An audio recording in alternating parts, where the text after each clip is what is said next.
We're on. Fantastic. Welcome to day 3 of what is this show called, Ben? Lights Christmas action. Lights Christmas Action. Fantastic. We're on day 3. It's December 3rd. Happy birthday, Ben. Yo! It's your birthday today. Did you have a lovely birthday today? Yeah, I had a wonderful birthday.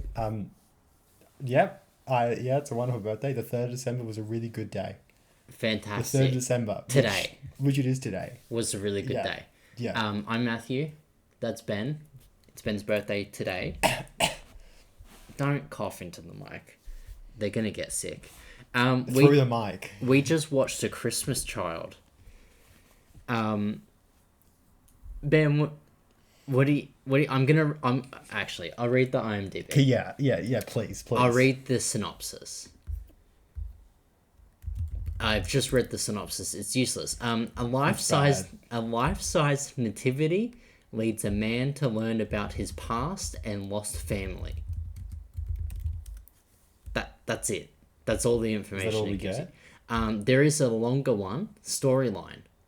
Christmas Eve born, Jack Davenport, a journalist who lives in Chicago, is in a low point in his life. He's about to turn 40. I just find that funny. He's in a low point in his life. It's because he's turning 40. He and his wife seem on the verge of divorce, and his career is at low point. That didn't really come through. The career bit didn't come through. The career bit, it felt like his career was doing well because he was going to... He was being sent on an assignment. Yeah, that's what I thought. He badly needs a story in Texas. I don't know why I said that. He badly needs a story in Texas, which requires him to be away from his wife and her family at Christmas time. They haven't flagged... Oh, no, here it is. He also realizes he is the reason why his marriage is flailing. Okay, but isn't that the end of the film? Yeah, but also his marriage is flailing, not failing. His life seemed purposeless. His last known relative... No, that's not correct. Hold on. His last known relative, his father, died almost a year ago. No, that's not his correct. Adopted father. No, it was his adopted father. Exactly. He actually was... Someone's just written this up. He actually was adopted at birth. Yeah. That has no information about his birth parents. When he goes into a safe deposit box, he finds what may be a clue as to his origins. An old black and white photograph of a church in Clearwater, Texas. He decides to stop first there before pursuing his story in Dallas. He never goes on to finish the story. He doesn't go to Dallas. So Will he find the answers he seeks there, or will he just find more roadblocks and life's frustrations? And it's been tagged with nativity. It's been tagged with Christmas in title, holiday in title. Yep. Christmas movie, Christmas season. Yep. It's a drama. It's Uh... well, it's not a comedy. No. It's not romance. It's bad. It's bad. It's really bad. This is bad. This film is it's the worst one we've watched so far. It's a Christian movie. It's like a made for television Christian movie. It's made for television. 2004 Christian movie with God and a reverend and church and a really ham-fisted message at the end. Yep. About family and adoption and God and life, I guess. Priorities, like priorities. Yeah, let's go right back to the start with... I wanted more films about... Okay, I wanted more Meg. Right, okay, I'm going even further to the start. I'm going right back to the very start. there's actual Christmas music in this the whole way through. Oh, yeah. I think the only redeeming thing about this movie is that... I don't know if I'd call it redeeming. Well, I would. I just liked that there was actual Christmas music in here for once. So true compared to our other options. And like the actual songs, not just like bad covers, instrumental versions or bad covers. They're just actual songs, and they're nice. God, where do we start? The pacing's so weird. The pacing's so weird. There's like right at the very start when he's like visiting the safe deposit box to get his dad's stuff. And it's intercut with his wife going shopping with her sister, which we find out later that it's her sister. And so it's like jovial like Christmas music while they're going, and like she's revealing that she's pregnant and stuff, and then it just cuts to like a sad man and sad music while he's looking at black and white photos, and cuts back and forth, and it's just so jarring and in like a safety deposit box, of which also like the person who's helping him, like the bank attendant, we don't see her face, yet she still speaks, but it's quite obviously voiceover. Oh, and right from the start you can tell that the sound mix is also incredibly bad. But there's also that period of time for about 50 minutes at the beginning where just the sounds versus the mouths on screen don't match up whatsoever. Oh, the singer. And the singer is the best example. There's a singer at the Christmas ball for his work, and you just watch her in the background of the dancing scene, and her lips and whole body expression does not match the music that is playing.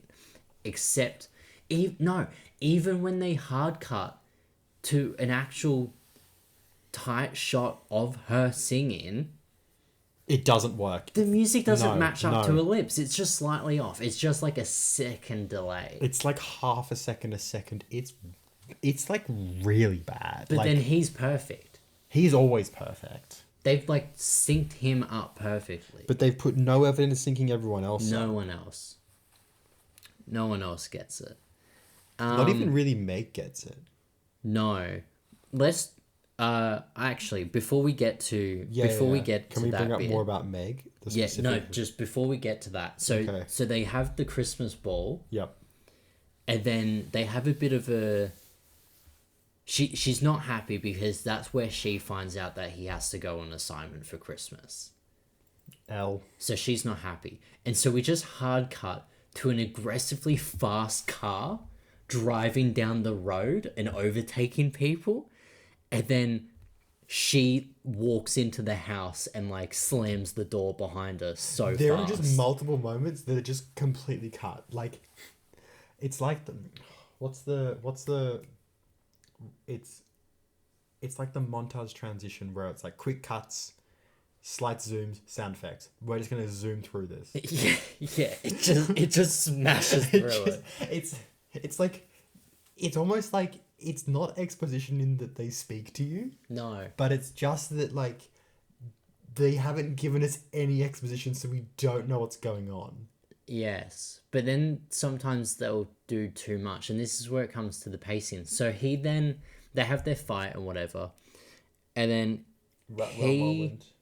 he packs his bags, and he's in Chicago, and he heads to the airport. So he drives off, and Meg, his wife, is standing at the window looking out as the car pulls out of the driveway. And it's like a morning, or it's like a daytime. Yeah, she's like she's just standing there at the window watching him drive off. She's got her arms crossed. And then we watch him drive to the airport. He's walking through the airport. There's some like twins in front of him that's just jarring to see twins wearing the same clothes in front of him. But anyways, he's at the airport. I don't think we actually see him on the plane, but he flies. He gets a hire car because then he drives, like, He's driving again in Texas license plates. And then we cut back to Meg, and she's still at the window.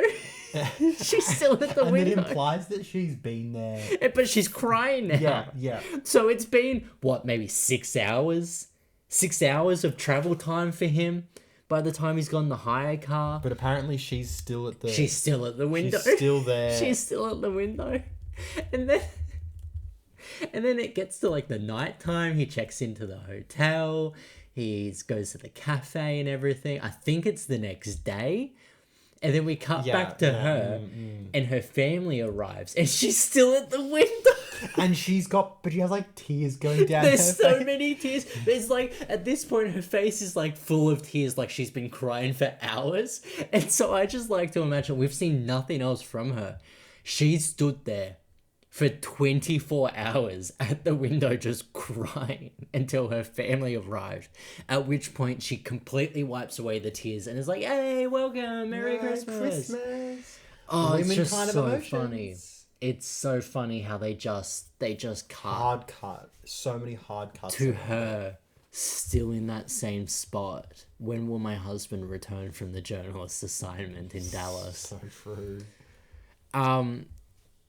So anyways, he's in Clearwater. He's popping around the town. He's vibing. There's like 3 different old men in the town who It's like a remix. Treat they just kind him- of turn up. treat him differently. Like, there's the cop that doesn't like him. There's like, I think Giorgio, who's like works at the church, and there's the judge, the old-timey judge, who like kind of like is a bit of a father figure, kind of takes him under the wing a little bit. It's Father, Son, and the Holy Spirit. And I think you're meant to assume that any one of those is his dad through the whole Yeah, thing. you're But meant it's to- not implied enough. I mean, it's barely implied for the cop. Like, it's just not implied for him. We just kind of don't... It's kind of just shown that he is pissed at him for some reason. He's just angry. Yeah, the cop's just mad at him. The cop's all just the time. angry. It doesn't make sense. Tries to book him for everything. Gives him Like- fines straight away. Like, the dumbest stuff. And it doesn't make sense because, like, everyone in the town seems to, like, see that it's stupid, but they... I don't know. It's weird. It's that... I don't understand what that part of the film gave us. Well, I don't I haven't understand. understood.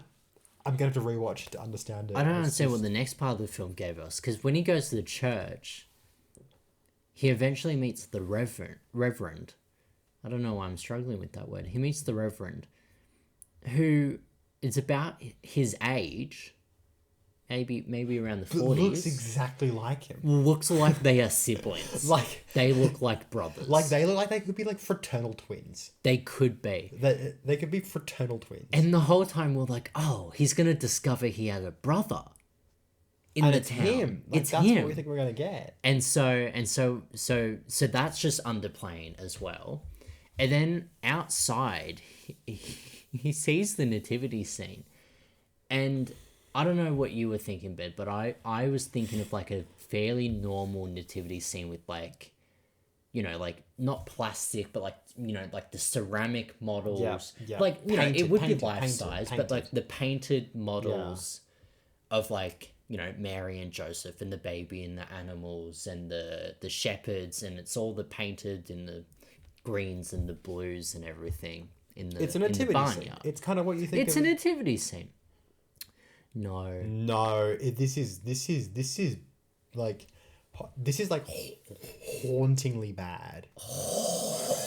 Hauntingly bad. Like hauntingly bad. Yeah. It's a rough one, Yeah, so they're carved out of wood but like and not painted. but like really quickly, like quick carving. like they're not smooth. Like it's the just eyeballs are just like just round just round. eyeballs. Like there's Yeah. no details. It's No. not fine carving.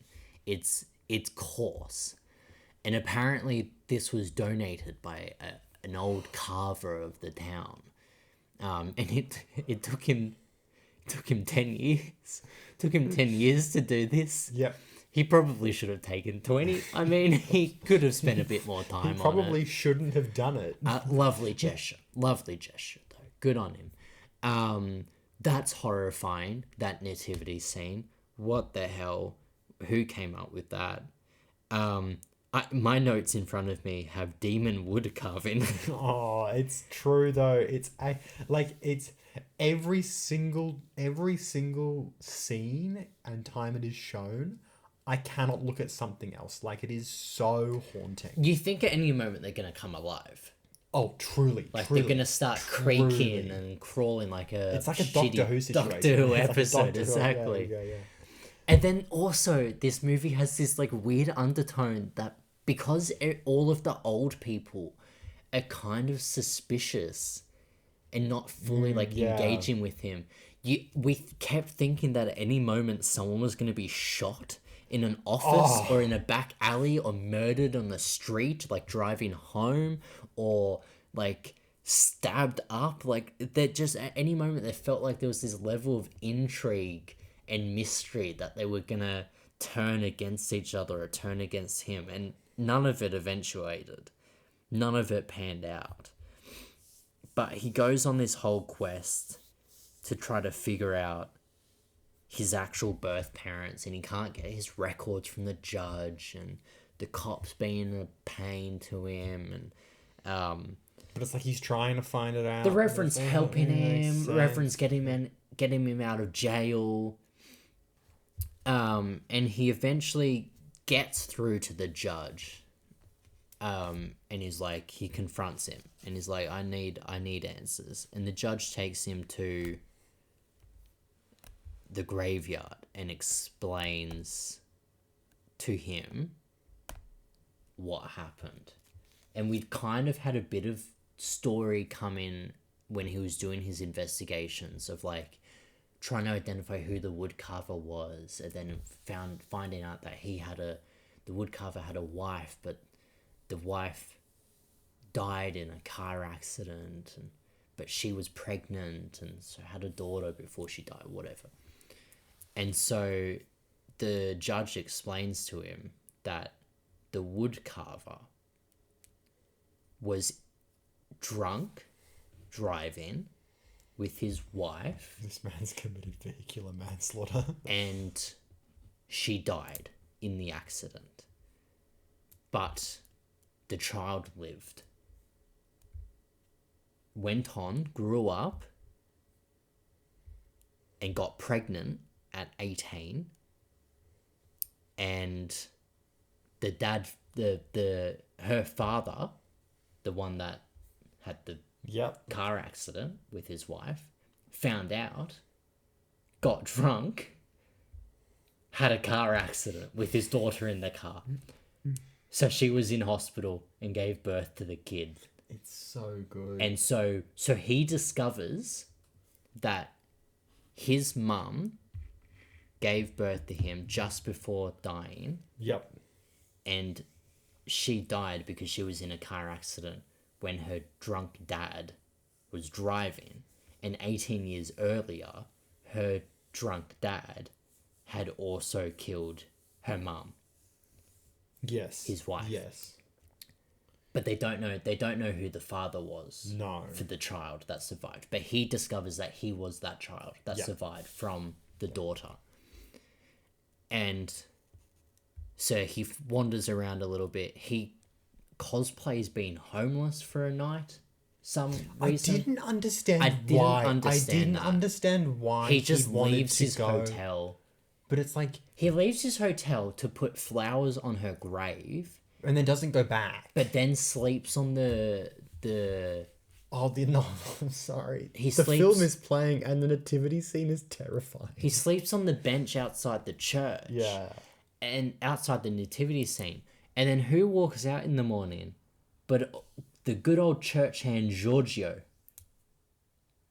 And he brings him in and says, "Let me get you warm." He walks him into the chemical storage. He walks him into the downstairs basement, which is labeled chemical storage. with but everything is labeled like this fuse box in massive letters. And so Ben and I were like, "This is when he gets murdered. Yeah, this is it. He's been digging too much, and he gets murdered. Giorgio's gonna murder him. Giorgio's gonna fix him up. Giorgio's gonna show him a thing or two about wood carving."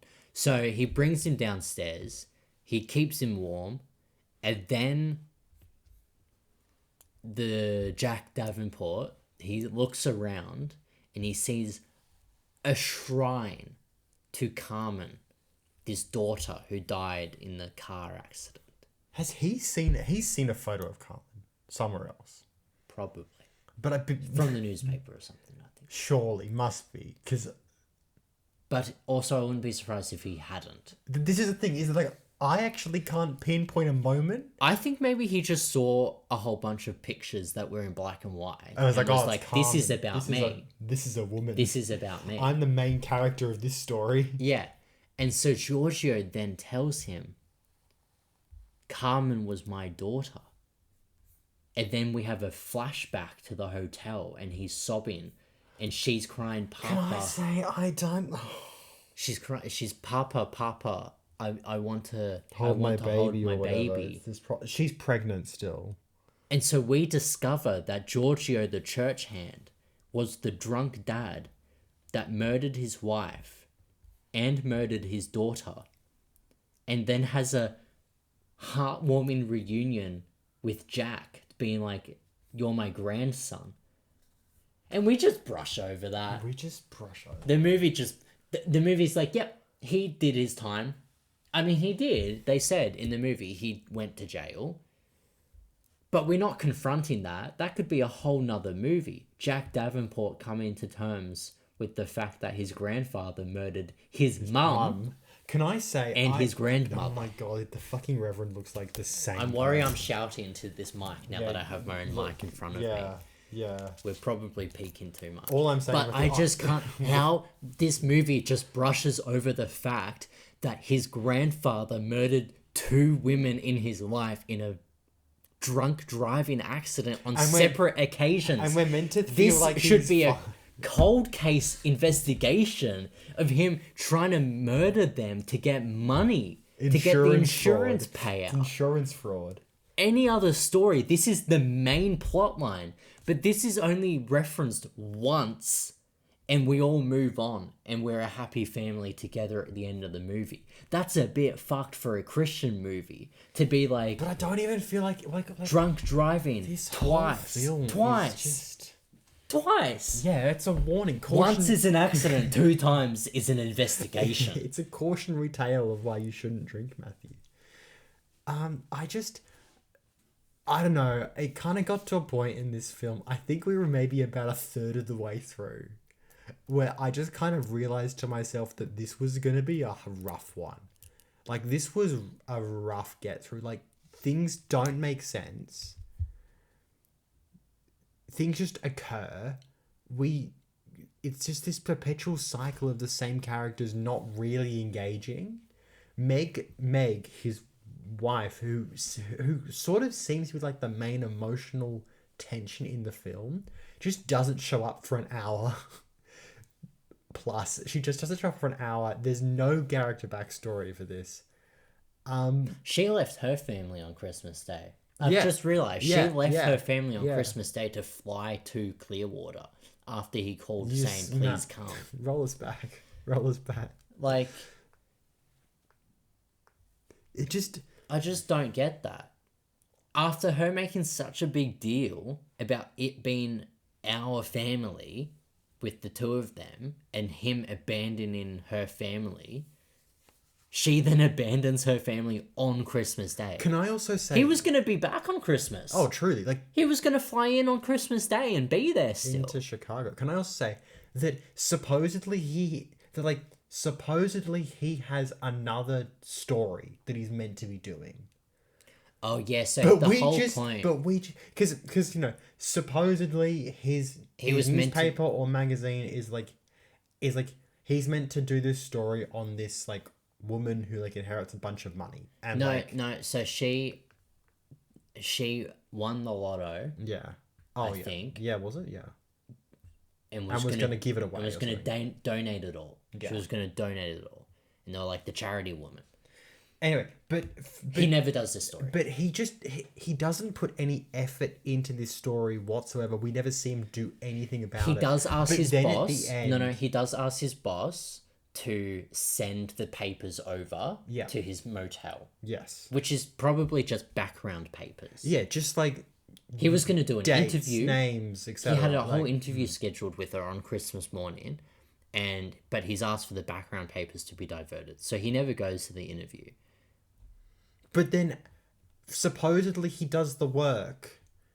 He puts the effort in, but we never see him do any of that. I feel like. He gives the story to the local newspaper woman, But and what she's is he so giving? ecstatic, but I what is don't he- know. But what is he actually?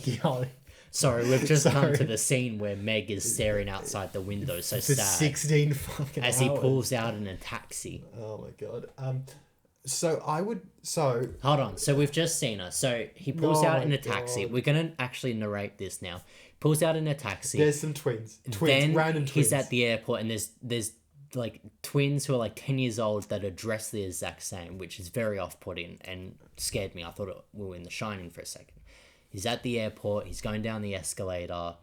Then now we've cut to him in the car in Texas. So he's in the rental car He's driving to Clearwater. driving to Clearwater. So this is absolutely couple of hours, possibly more. Like it's like couple of hours, 3, 4, 5. yeah, Chicago to Texas. That's Yeah. quite a bit. That's the same road they've gone back to and he's driving now. He calls.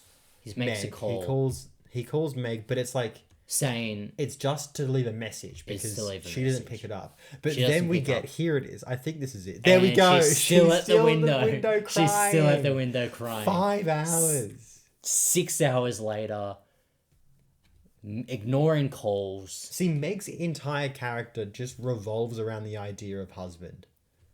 And also baby. And baby. Just She is baby. It's just She's pregnant It's just, and he it's doesn't just know. baby and husband. pregnant. It's like relatable, but like, come on. I want more story. Can we discuss Yes. probably the best scene?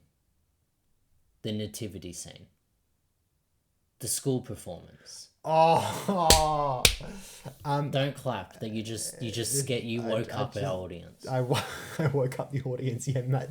No one's listening. They left after minute 2. of episode 1. Of episode 1. I would. Okay. If anyone is listening, I would actually recommend watching this scene because it's genuinely hilarious. Yeah, hold on. I I'll think try to it's find it is probably the funniest. I'll try to The find funniest the time section code. of this film. But effectively what it is that he turns up in Clearwater and finds out that there's some Christmas celebration in Yeah, the Reverend in the invites bar or him to the something. barn. But then kind of a bunch of people kind of mention it to him as well of like, like this is the thing to do. She mentions it, the weird person from the motel. Anyway, he turns up and it's just like probably like 3 to 4 minutes. It's at 32 minutes and 6 seconds. Oh, it's a little bit further actually. Yeah, that's the next one. Oh goodness. What? Okay, yeah. So just like minute 32, and you'll get the whole thing. Effectively, it's just a bunch of kids dressed up in star costumes. Yeah, but their arms are really short. Like they Arms have are to really hold their short. arms in like But- pterodactyl, but like also- T-Rex arms. But also because of how it's edited, where you kind of get cut between the performance and him driving there. Oh, it's the you most- feel like hold it's on, it's hold on, I'm just gonna- it's genuinely a horror horror film. I'm gonna unmute just so the audience. so the audience can hear the music. Hopefully, they can pick this up. Came upon us midnight clear, that glorious song of old, from angels bending near the earth to touch their hearts of gold. Peace on the earth, goodwill toward men, and angel gracious King. So in It's in actually between terrifying. that, somewhere It's terrifying. No, what Ben, you need to explain what we've just watched. Halfway in that audio that you listened to of children singing an a cappella Christmas song, we cut to a shot of the man Jack Davenport driving in his car on a dark country road. No one is around. It's like No proper one else country. around. And then another shot of him driving down a dark road from the outside. That was an interior car shot, then an outside car shot. And it's just the most haunting thing. Like, he is walking into his death when you have children singing a cappella. That is an ominous sign. It's like his car's about to blow up or something. It's like literally, like genuinely, like the car's gonna blow up or he's gonna be shot the moment he steps out of it. And the children keep singing. There's this like haunting moment of But so juxtaposition, much- innocence and evil. But no, he just pulls up and then he walks into the barn and he sits down and enjoys so the show. much of this film feels like you're constantly on edge of some kind of massive emotional payoff or some kind of massive action payoff that's going to occur. And it just doesn't. never occurs. The most action was that that's hilarious, though. the set on the stage The fell set for the over. children just falls over and starts falling But they apart. lean into this in, and I wonder whether one shot was an accident of like the children tripping over or the set falling, and they're like, oh, that's funny, we should keep that and then do more. Or whether it was deliberately designed for the children to be bad, in which case that's evil from the director. No, but it's fucking hilarious. It's so funny. That's evil. Like It's like so already funny. like mocking, like, you know, have a nativity scene of children, like a children Christmas performance. Like, you know, everyone, I've done this as a And kid. it's kind of sweet. You know, the parents are all there. And it's like, ha ha ha, it's funny, it's cute. But like when like the set falls over and a kid trips over and another kid like gets stuck on their lines or whatever, and the movie's showing that, it's like, why are you deliberately making fun of these Why are you kids? deliberately bullying these child actors? Leave them alone.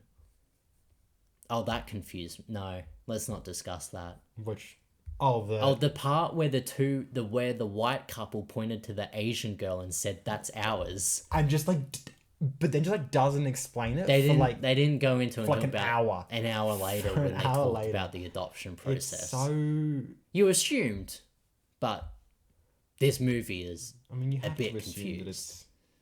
You have to assume that it's an adoption process. I have nothing else to say about this movie. Did you have anything else to say, Ben? Oh, actually, I do have other things to say. I was going to read you some interesting bits from Oh, the that's IMDb. true. Okay, so I want to say that at about, so this film's about like an hour 30, hour 40. At about maybe an hour 15, we were both struggling. We'd really been struggling since about half an hour in. Matt just kind of turns over after being on his phone and says, I have something to tell you. Or it's like, I have some things to tell you. And then just doesn't elaborate. So, I'm on the IMDb for Christmas Child, and I'm on goofs.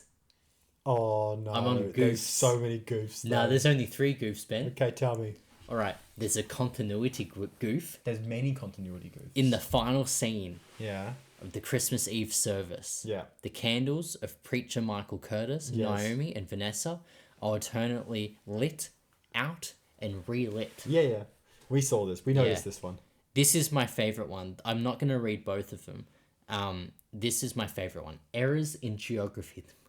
Ready? There's Are you so ready for many this? errors Are you in ready for geography. this? Yeah, This please. is such a goof, man. Yeah, this please. is such a goof. This is Oh my such a god. goofy- Oh my god. So okay. So the radio announcer refers to the local area as West Texas. However, he also refers a listener in Deaf Smith County, which is located in the Panhandle, and no one in Texas refers to the Panhandle as West Texas. They're 2 completely separate regions. Oh my god, that's such a funny goof.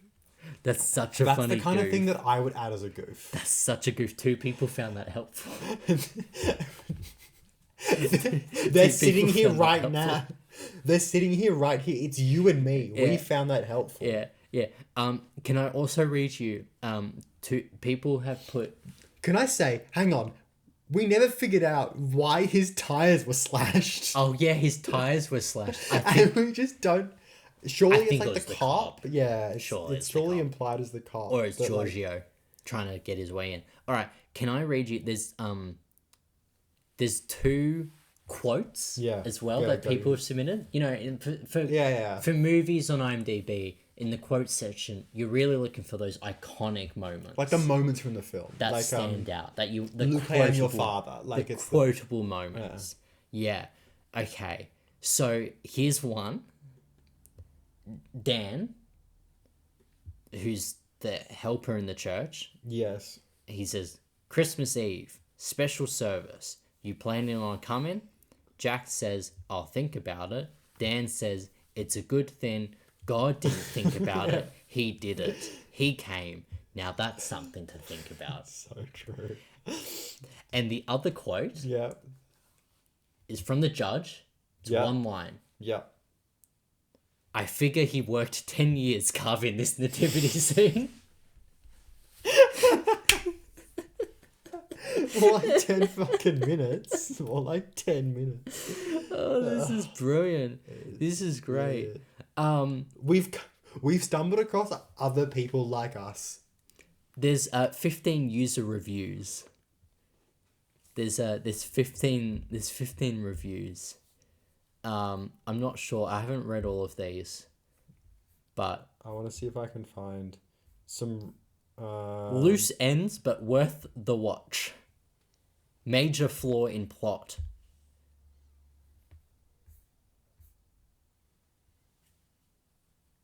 Oh my god. Oh, someone's pointing out that the year is wrong. In what way? Which year is wrong? Apparently he gave his date of birth. No, I think they're wrong. He gave his date of birth as 1963. I remember that. Yeah. Yeah, He this gives it. person's wrong. He gives it. Can I say also that is there an implication? So okay, so he's 40, right? So he's 40. Yep. So he's 40 in 2003. Yep.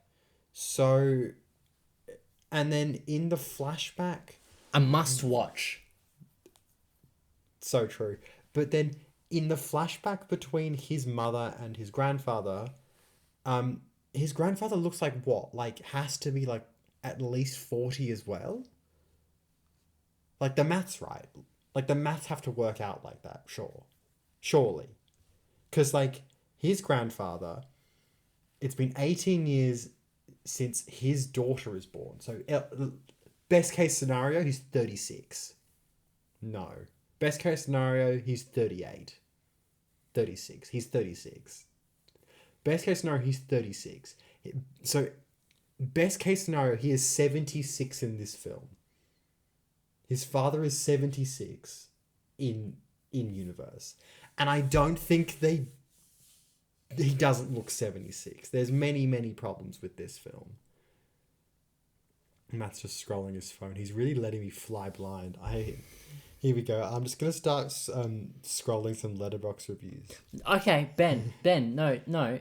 Here. 9 out of 10. Refreshing.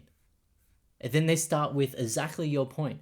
I had to do some maths while watching this one to get the births and deaths and gifts of mangers right, but it was worth it.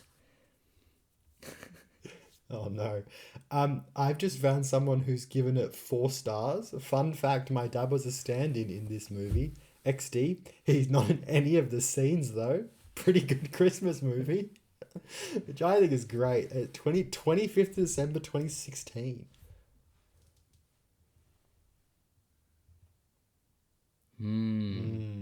Okay, Mum, can we watch Marriage Story now? I haven't seen Marriage Story, I don't understand the joke. This is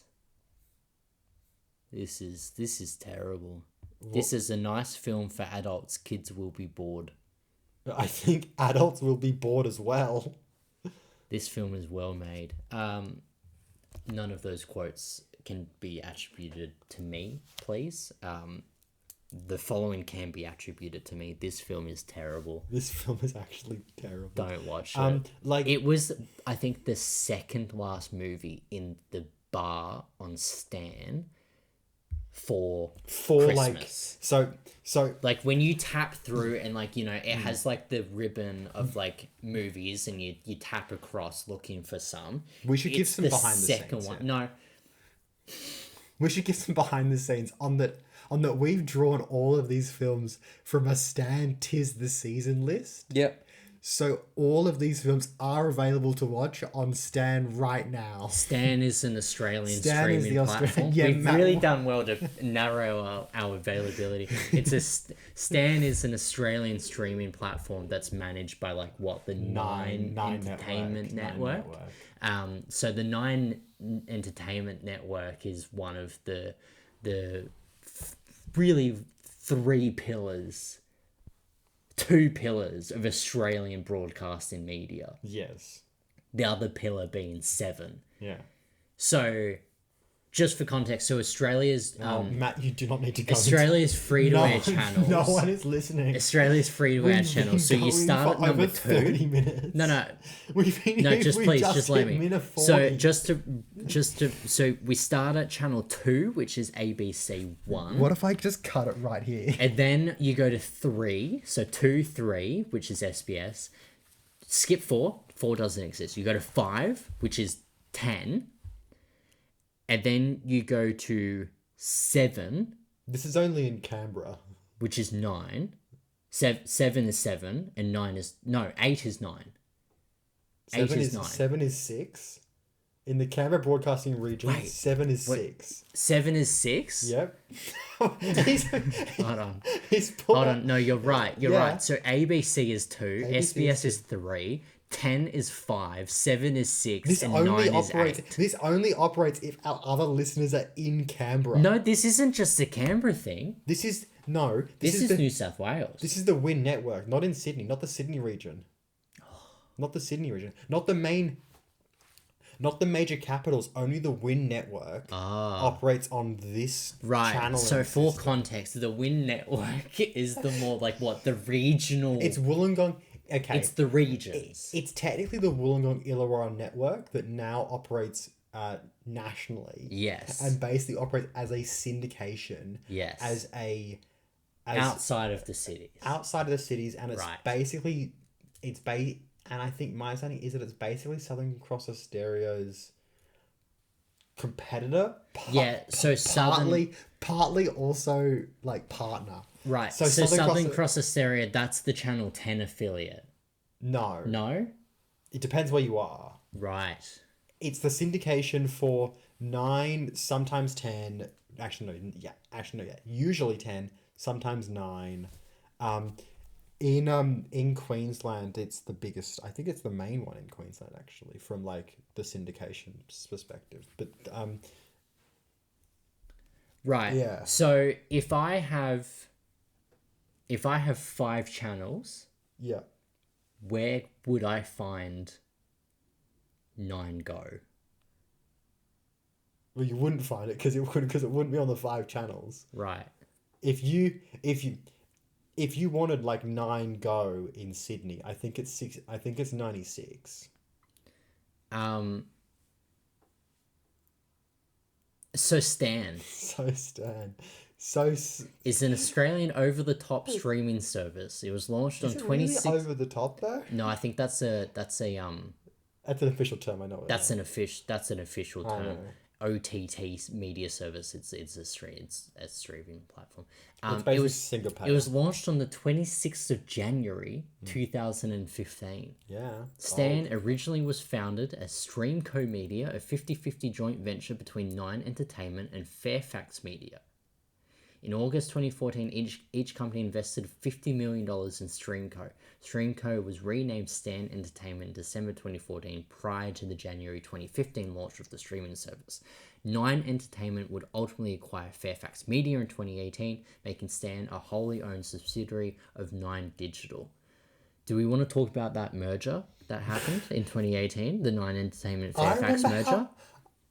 I remember how Because how now it's like contentious it it's was, how Stan, contentious it Nine, was. and The Age, Yeah, Sydney Morning yeah, Herald. AFR, That's all AFR is all in there. AFR. That's all together as a It's all mega. in nine, mega top, you know. 9 honey, What 9 do, they, life, what do they call it? The vertical integration. vertical integration of media.